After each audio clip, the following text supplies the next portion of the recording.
जय हिंद दोस्तों, आप सभी का हमारे YouTube चैनल विद्यालय एजुकेशन में स्वागत है। साथियों, हम लोग पढ़ रहे हैं बिहार शिक्षक बहाली परीक्षा जो आपकी 2025 में अभी होने वाली है। टीआरई 4 आपका ये बहुत ही इंपॉर्टेंट है क्लास, और सभी साथी जितने भी हैं बीपीएससी टीआरई 4.0 की जो तैयारी कर रहे हैं, सभी लोग कंटिन्यू कर दीजिए और आपकी तैयारी एकदम से मतलब अब लग जाना है आपको, ताकि आप लोग एग्जाम से पहले अपने जितने भी इंपॉर्टेंट प्रश्न हैं उनको कवर कर लें एक बार। चलिए शुरू करते हैं आज के इस क्लास को। ये हमारी क्लास नंबर 7 है। इसके पहले हम लोगों ने 6 क्लासेस कंप्लीट कर ली हैं ईवीएस की, और ये ईवीएस जो है यह एससीईआरटी, जो बिहार का एससीईआरटी और एनसीईआरटी दोनों के मिक्स पैटर्न पर जितने भी इंपॉर्टेंट क्वेश्चन है उनको रखा गया है यहाँ पे। चलिए शुरू करते हैं आज के इस क्लास को बिना किसी देरी के। और आप देख रहे हैं विद्यालय एजुकेशन ऑफिशियल यूट्यूब चैनल। आपको इसका पीडीएफ जो है टेलीग्राम चैनल पर मिल जाएगा। सारी क्लासेस के बेस पे इसका भी पीडीएफ मिल जाएगा, और जितनी भी पुरानी क्लासेस हैं उनका सबका पीडीएफ अपलोड हो चुका है। तो अगर अभी तक आपने नहीं देखा है तो टेलीग्राम चैनल को ज्वाइन करके वहां से डाउनलोड कर सकते हैं। सभी most important and expected BPSC previous year question और टीआरई, जितने भी टीआरई एग्जाम्स के लिए जितने भी इंपॉर्टेंट प्रश्न हैं यहाँ पे करवाए जा रहे हैं। चलिए शुरू करते हैं आज के इस क्लास को। और आज की क्लास का पहला क्वेश्चन है, भारत का प्रथम तितली उद्यान कहाँ पर स्थित है? भारत का पहला तितली उद्यान की बात की जा रही है, यह कहाँ स्थित है? बन्नेरघट्टा जैविक उद्यान बेंगलुरु, राष्ट्रीय पशु उद्यान कोलकाता, काजीरंगा राष्ट्रीय उद्यान, या उपयुक्त में से कोई नहीं। इसका राइट आंसर हो जाएगा बन्नेरघट्टा जैविक उद्यान बेंगलुरु। यह आपका कर्नाटक बेंगलुरु में स्थित है। इसका नाम है बन्नेरघट्टा जैविक उद्यान, और यह किसके लिए प्रसिद्ध है? बटरफ्लाई यानी कि तितलियों के लिए प्रसिद्ध है। याद रखेंगे, यहाँ पर तितली उद्यान के नाम से भी इसे जाना जाता है। अगला प्रश्न है आपका, देख सकते हैं, अंतर्राष्ट्रीय टाइगर दिवस कब मनाया जाता है? टाइगर दिवस की बात करेंगे। टाइगर दिवस कब मनाया जाता है? 24 जुलाई, 29 जुलाई, 20 जुलाई और 25 जुलाई। तो याद रखिएगा, टाइगर दिवस की बात की जा रही है। टाइगर दिवस आपका 29 जुलाई को मनाया जाता है। ठीक है, वही बीच में पूछा गया था, तो याद रखिए एकता दिवस कब मनाया जाता है। अगर आपको याद रखना है, एकता दिवस की हम बात करेंगे तो एकता दिवस कब मनाया जाता है? 31 अक्टूबर को एकता दिवस के रूप में मनाया जाता है। याद रखिएगा, किसकी याद में मनाया जाता है? कमेंट बॉक्स में कमेंट करके बताइएगा। अगला प्रश्न है, भारत में प्रोजेक्ट टाइगर प्रारंभ किया गया था। Project tiger 1970, 1973, 1981, 1984। याद रखिएगा, 1973 में प्रोजेक्ट टाइगर शुरू किया गया था। किसके लिए शुरू किया गया था? यह बाघों के संरक्षण, जो बाघ यानी कि टाइगर होते हैं, बाघों के संरक्षण के लिए प्रोजेक्ट टाइगर को शुरू किया गया था। याद रखिएगा, ठीक है। अगला प्रश्न है, क्वेश्चन नंबर नेक्स्ट है आपका, भारत में सबसे बड़ा बाघ आवास पाया जाता है। भारत में सबसे बड़ा बाघ आवास की बात करेंगे, यह कहाँ पाया जाता है? आंध्र प्रदेश में, कर्नाटक, मध्य प्रदेश या उत्तर प्रदेश? तो याद रखिएगा, यह पाया जाता है आपका आंध्र प्रदेश में। ठीक है, ये ऑप्शन इसका राइट हो जाएगा, आंध्र प्रदेश। अगला प्रश्न है आपका, भारत का सबसे बड़ा, देखिए यहाँ पे इसका पूरा डिस्क्रिप्शन दिया हुआ है। भारत का सबसे बड़ा बाघ आवास आंध्र प्रदेश का नागार्जुन सागर श्रीशैलम टाइगर रिजर्व है, और उल्लेखनीय है कि आंध्र प्रदेश के पुनर्गठन के पश्चात नागार्जुन सागर श्रीशैलम बाघ अभ्यारण्य का 3296.31 वर्ग किलोमीटर क्षेत्र आंध्र प्रदेश की सीमा के अंतर्गत आता है, जबकि नागार्जुन सागर श्रीशैलम बाघ अभ्यारण्य का 2611.39 वर्ग किलोमीटर क्षेत्र तेलंगाना की सीमा में है, जिसे अब अमराबाद बाघ अभ्यारण्य के नाम से भी जाना जाता है। तो बहुत लोग इसका आंसर क्या कर देंगे, जल्दबाजी में मध्य प्रदेश लगा देंगे, लेकिन आपको मध्य प्रदेश नहीं लगाया जाना है। मध्य प्रदेश में सबसे अधिक बाघों की संख्या पूछेगा तब आपको मध्य प्रदेश लगाना है, याद रखिएगा। अगला प्रश्न आपका नेक्स्ट क्वेश्चन है, कान्हा राष्ट्रीय उद्यान स्थित है। कान्हा राष्ट्रीय उद्यान कहाँ प्रसिद्ध है? किसके लिए? शेरों के लिए, गायों के लिए, हाथियों के लिए या बाघों के लिए? तो याद रखिएगा, कान्हा राष्ट्रीय उद्यान, यह भी आपका बाघ जो टाइगर होते हैं, टाइगर के लिए प्रसिद्ध है। ठीक है, डी ऑप्शन करेक्ट हो जाएगा। अगला प्रश्न है, और कान्हा राष्ट्रीय उद्यान की बात करेंगे तो यह आपका मध्य प्रदेश में पड़ता है, ये भी आप याद रखिएगा। अगला प्रश्न है, कार्बेट राष्ट्रीय उद्यान अपना जल प्राप्त करता है। जिम कार्बेट राष्ट्रीय उद्यान की बात की जा रही है, ये कहाँ से अपना जल प्राप्त करता है? अलकनंदा नदी से, रामगंगा नदी से, धौलीगंगा नदी से या शारदा नदी से? याद रखिएगा, यह आपका रामगंगा नदी से जिम कार्बेट राष्ट्रीय उद्यान अपना जल प्राप्त करता है, बी ऑप्शन करेक्ट हो जाएगा। और इसी का दूसरा नाम क्या है जिम कार्बेट राष्ट्रीय उद्यान का? इसी का दूसरा नाम है heli national park. Heli national park, ठीक है, हेली नेशनल पार्क के नाम से भी इसको जाना जाता है, याद रखिएगा। अगला प्रश्न है आपका, चिनार वन्यजीव विहार अवस्थित है। चिनार वन्यजीव की बिहार की बात करेंगे, यह कहाँ स्थित है? ठीक है, जम्मू व कश्मीर में, केरल में, सिक्किम में, तमिलनाडु में। चिनार वन्यजीव बिहार की बात करते हैं तो यह आपका केरला में स्थित है, बी ऑप्शन करेक्ट हो जाएगा। चिनार वन्यजीव अभ्यारण्य ये आपका केरल में स्थित है। अगला प्रश्न है, विश्व का सबसे बड़ा वनस्पतिक उद्यान स्थित है? विश्व का जो सबसे बड़ा वनस्पतिक उद्यान है ये कहाँ स्थित है? क्यों इंग्लैंड में, पेरिस फ्रांस में, हावड़ा भारत में या टोक्यो जापान में? याद रखिएगा, जो इंग्लैंड का क्यू शहर है, इंग्लैंड का क्यू शहर है ये इंग्लैंड का, और यहाँ पर विश्व का सबसे बड़ा वनस्पतिक उद्यान है, सबसे बड़ा वनस्पतिक उद्यान है, याद रखिएगा। ये ऑप्शन यहाँ पे राइट हो जाएगा। इंग्लैंड के क्यों स्थित, यहाँ पे आप देख सकते हैं, इंग्लैंड के क्यों स्थित रॉयल बॉटेनिक गार्डन की स्थापना 1764 ईस्वी में हुई थी और इसे वर्ष 2003 में यूनेस्को विश्व विरासत स्थल भी घोषित किया गया। इसमें पौधों की 40,000 से अधिक प्रजातियां हैं और तथा यह विश्व का सबसे बड़ा वनस्पतिक उद्यान है। याद रखिएगा, अगर कभी भी आपसे ये क्वेश्चन पूछ लेता है कि यहाँ पे कितनी प्रजातियां हैं, तो 40,000 से अधिक प्रजातियां हैं और इसको कब यूनेस्को में शामिल किया गया था विश्व विरासत श्रेणी में, तो इसको 2003 में इसको यूनेस्को की विश्व विरासत स्थल घोषित किया गया। अगला प्रश्न है, और साथी जितने भी हैं हमारे, जितने भी क्लास को देख रहे हैं, लाइक कर दीजिए। अगर ये सभी लोग जितने भी साथी क्लास को लाइक कर दीजिएगा और शेयर कर दीजिएगा। आज की जो वीडियो है इसका लाइक करने का टारगेट है ओनली 100 लाइक। अगर आप इसमें 100 लाइक करते हैं तो बहुत अच्छा लगेगा और आप लोगों का यही प्यार, आप यही सपोर्ट बहुत मोटिवेशन देता है।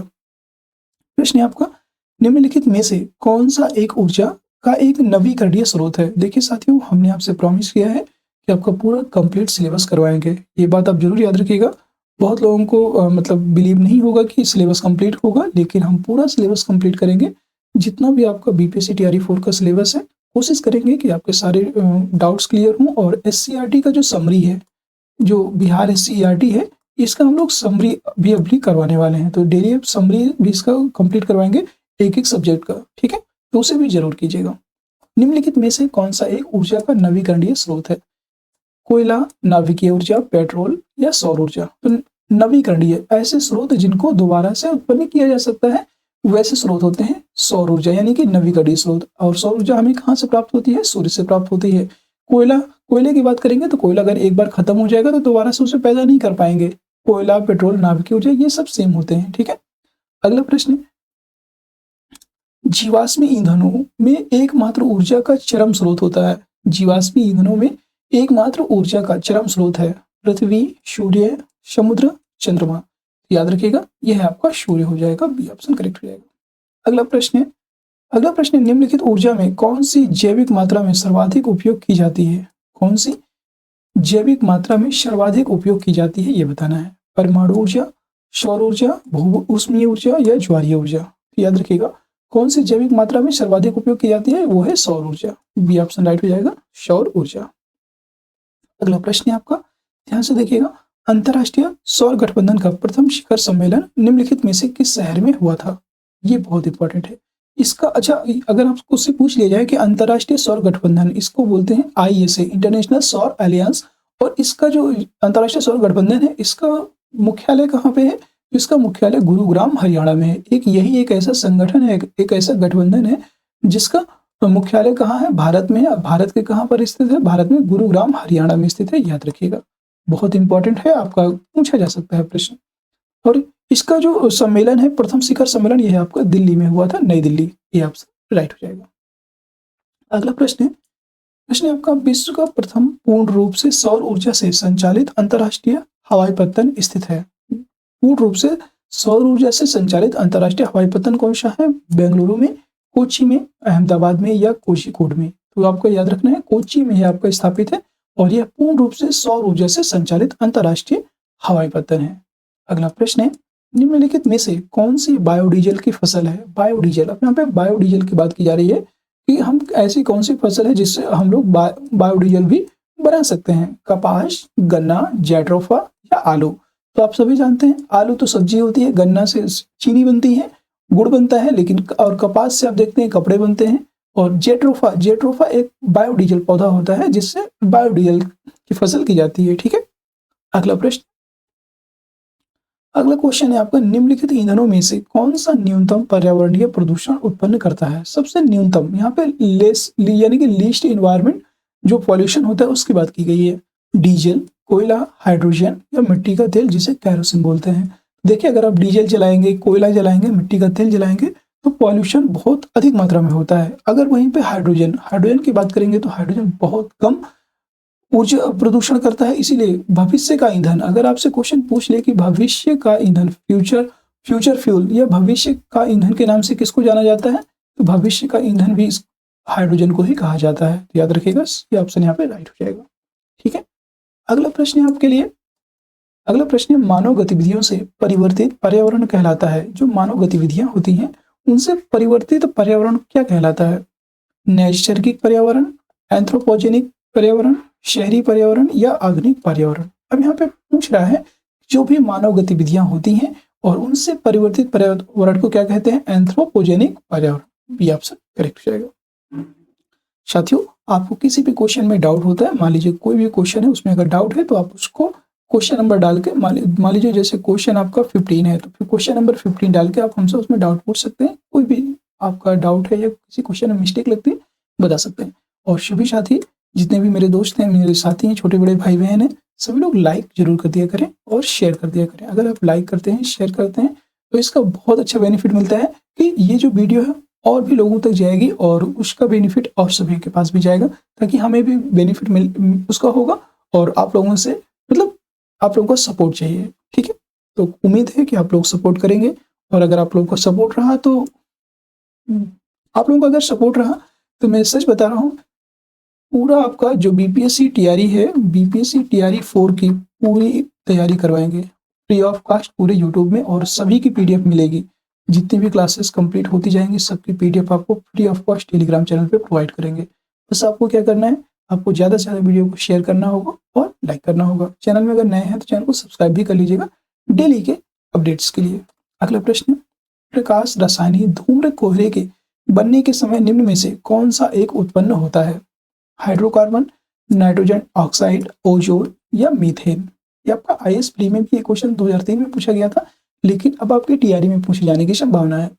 प्रकाश रासायनिक, देखिए धूम्र से क्वेश्चन बना है इसलिए मैं ये लेकर के आया हूँ। बीपीएससी टीआरई 3 का क्वेश्चन पेपर उठाइएगा और उस धूम्र से उसमें क्वेश्चन बना हुआ है। ठीक है, प्रकाश रासायनिक धूम्र कोहरे से बनने के समय निम्न में से कौन सा एक उत्पन्न होता है? तो याद रखिएगा नाइट्रोजन डाइऑक्साइड या नाइट्रोजन ऑक्साइड। याद रखिएगा नाइट्रोजन ऑक्साइड, NO बोलते हैं इसे। ठीक है, अगला प्रश्न है धुआं में आंखों को प्रभावित करने वाला कौन सा शक्तिशाली उत्तेज्य होता है? जब आप किसी धुएं भरी जगह पे जाते हैं तो आंखों में कड़वाहट सी लगने लगती है, जिससे आपकी आंखें बंद हो जाती हैं। उसमें क्या होता है? Ozone, sulphur dioxide, carbon dioxide या पेरोक्सी एसिटाइल नाइट्रेट। तो याद रखेंगे उसको बोलते हैं peroxy acetyl nitrate. D option correct हो जाएगा। जो आपकी नाइट्रोजन डाइऑक्साइड होती है, यह धूल के कण जो हवा में और भी गैसेस होती हैं उनकी वजह से ये पेरोक्सी एसिटाइल नाइट्रेट में परिवर्तित हो जाती है। ठीक है, और जब आप जलाते हैं कोई चीज उसका जो धुआं होता है वो वही होता है आपका पेरोक्सी एसिटाइल नाइट्रेट। अगला प्रश्न है, ध्यान से देखिएगा, नेक्स्ट क्वेश्चन है आपका, सामान्य स्थितियों में वातावरण में प्रदूषण उत्पन्न करने वाली गैस है। प्रदूषण जो पॉल्यूशन होता है उसे उत्पन्न करने वाली गैस कौन सी होती है? Carbon monoxide CO, carbon dioxide CO2, nitrogen या ऑक्सीजन। सभी याद रखिएगा, जो भी वातावरण में गतिविधियां होती हैं और जो उनमें पॉल्यूशन होता है, पॉल्यूशन उत्पन्न करने वाली गैस होती है कार्बन मोनोऑक्साइड गैस CO। और कार्बन मोनोऑक्साइड जिसे हम CO बोलते हैं, इसी को गला घोंटू गैस भी कहा जाता है। याद रखिएगा, गला घोंटू गैस। ठीक है, या इसी को दमा गैस के नाम से भी जाना जाता है। दमा मतलब एक तरह से सांस की बीमारी हो जाती है तो उसी को दमा गैस के नाम से भी जाना जाता है। इससे क्या होता है? इससे सांस लेने में प्रॉब्लम आने लगती है। ठीक है, सांस फूलने लगती है जिसे बोलते हैं। अगला प्रश्न है आपका, निम्नलिखित में से कौन द्वितीयक प्रदूषक है? ये क्वेश्चन आपका टीआरई 2 और टीआरई 3 दोनों में पूछा गया है, शायद एक बार देख लीजिएगा, लेकिन ये पूछा गया है, ध्यान दीजिएगा। कौन सा इसमें सेकेंडरी पॉल्यूटेंट है? ठीक है, द्वितीयक प्रदूषक की बात की जा रही है। Smog, carbon dioxide, carbon monoxide या फ्लाई ऐश। यहाँ पे याद रखिएगा, जो स्मॉग होता है, कोहरा या धुआं एक तरह से, उसे हम बोलते हैं द्वितीयक प्रदूषक। अगला प्रश्न है आपका, मोटर वाहनों से निकलने वाली निम्न में से कौन सी एक मुख्य प्रदूषक गैस है? इसमें बताना है कौन सी एक मुख्य रूप से प्रदूषक गैस के रूप में जानी जाती है। Carbon dioxide, carbon monoxide, marsh gas या नाइट्रोजन ऑक्साइड। देखिए, मैं यहाँ पे आपको सारे जितने भी दिए हुए हैं सभी के प्रतीक बता देते हैं। कार्बन डाइऑक्साइड को CO2 से लिखते हैं, carbon monoxide CO, marsh gas को CH4 से, इसी को मीथेन गैस के नाम से भी जाना जाता है। मार्स गैस को मीथेन के नाम से भी जाना जाता है और ये carbon to carbon single bond इसमें जुड़ा होता है। नाइट्रोजन ऑक्साइड NO हो जाएगा, ठीक है। तो यहाँ पे इसका राइट आंसर हो जाएगा कार्बन मोनोऑक्साइड, जो कि वो मोटर वाहन जो होते हैं उनसे निकलने वाली जो धुआं होता है उसी को हम कार्बन मोनोऑक्साइड प्रदूषक गैस के रूप में जानते हैं। अगला प्रश्न है आपका, वाहनों में पेट्रोल के जलने से निम्न धातु वायु को प्रदूषित करती है। बहुत इंपॉर्टेंट प्रश्न है, वेरी वेरी इंपॉर्टेंट लगा सकते हैं, ठीक है, क्योंकि ये पूछा जाने की प्रबल संभावना है। क्यों, इसका भी रीजन बताएंगे। वाहनों में पेट्रोल का जो जलता है, जब पेट्रोल को आप जलाते हैं, पेट्रोल जलता है तो उसमें लेड होती, मतलब कि एक वायु होती है, गैस होती है लेड, जिसे पीबी बोलते हैं, पीबी। इसको लैटिन शब्द होता है, पीबी को लैटिन में बोलते हैं प्लम्बम, और इसी पीबी का लेड का प्रतीक होता है पीबी, याद रखिएगा, ठीक है। तो आपका जब पेट्रोल जलेगा तो वहां से लेड जो वायु है ये उत्सर्जित होती है, जो कि प्रदूषण का कार्य करती है, ठीक है, और बहुत हानिकारक गैस होती है। अगला प्रश्न है, वे वायु प्रदूषक जो प्रदूषक स्रोत से सीधे वायु में मिलते हैं प्राथमिक प्रदूषण कहलाते हैं, ठीक है। यहाँ पे क्या दिया है, ऐसे वायु प्रदूषक जो प्रदूषक से स्रोत से सीधे वायु में मिलते हैं उसे प्राथमिक प्रदूषक कहते हैं, जैसे CO, CO2 और SO2 इत्यादि। जबकि ऐसे वायु प्रदूषक जो प्राथमिक वायु प्रदूषकों तथा साधारण वातावरणीय पदार्थों की क्रिया के फलस्वरूप उत्पन्न होते हैं द्वितीयक वायु प्रदूषक के नाम से जाने जाते हैं, जैसे आपका ओजोन O3 हो गया, ठीक है, पैराक्सी एसिटिल नाइट्रेट हो गया जो कि धुंध होता है, कोहरा होता है, ठीक है, इत्यादि। अतः PN मतलब पैराक्सी एसिटिल नाइट्रेट, ओजोन तथा स्मॉग द्वितीय प्रदूषक है, याद रखिएगा। जबकि सल्फर के ऑक्साइड, मुख्यतः जो सल्फर के डाइऑक्साइड होते हैं, ये नाइट्रोजन के ऑक्साइड, कार्बन मोनोऑक्साइड आदि, ये प्राथमिक प्रदूषक है, ठीक है, प्राइमरी पॉल्यूटेंट है, ये प्राथमिक प्रदूषक है, याद रखिएगा। अगला प्रश्न CNG के बारे में पूछा गया है। CNG का मुख्य घटक है CO2, N2, H2 या CH4, याद रखिएगा। CNG जो होता है इसका मुख्य घटक होता है CH4। और CNG का फुल फॉर्म की बात करेंगे कि CNG का फुल फॉर्म क्या होता है, ठीक है, बहुत लोगों को पता होगा, बहुत लोगों को अगर नहीं पता है याद रखिएगा। इसका फुल फॉर्म होता है कॉम्प्रेस्ड नेचुरल गैस, इसका फुल फॉर्म होता है। जिसको भी नहीं पता है आप इसको ध्यान दीजिएगा, ठीक है। अगला प्रश्न है आपका, इसका राइट आंसर हो जाएगा आपका डी ऑप्शन CH4। और अगला प्रश्न है आपका, फ्लाई ऐश एक प्रदूषक दहन उत्पाद है जो प्राप्त होता है जलाने से। मतलब पूछ रहा है कि किसको जलाने से यह प्राप्त होता है, कोल या पत्थर के कोयले को, चारकोल लकड़ी के कोयले को, डीजल या मिट्टी के तेल को, या CNG को। तो याद रखिएगा, जो फ्लाई ऐश या एक प्रदूषक दहक उत्पाद होता है, मतलब आप किसी को भी मतलब कोई भी वस्तु है अगर उसे आप जलाएंगे तो वो राख हो जाएगा, उसी को बोलते हैं प्रदूषक दहन उत्पाद, ठीक है। तो प्रदूषक दहन उत्पाद की बात करते हैं, यह प्राप्त होता है कोल अर्थात पत्थर के कोयले को जलाने से प्राप्त होता है फ्लाई ऐश, ये ऑप्शन करेक्ट हो जाएगा। अगला प्रश्न है आपका, फ्लाई ऐश प्रदूषण होता है, फ्लाई ऐश जो है यह प्रदूषण होता है तेल शोधन से, उर्वरक उद्योग से, ताप विद्युत संयंत्र से, या खनन से। याद रखिए, जो भी फ्लाई ऐश प्रदूषण है यह खनन से होता है, डी ऑप्शन राइट हो जाएगा। UPPCS प्री 2021 में पूछा गया था।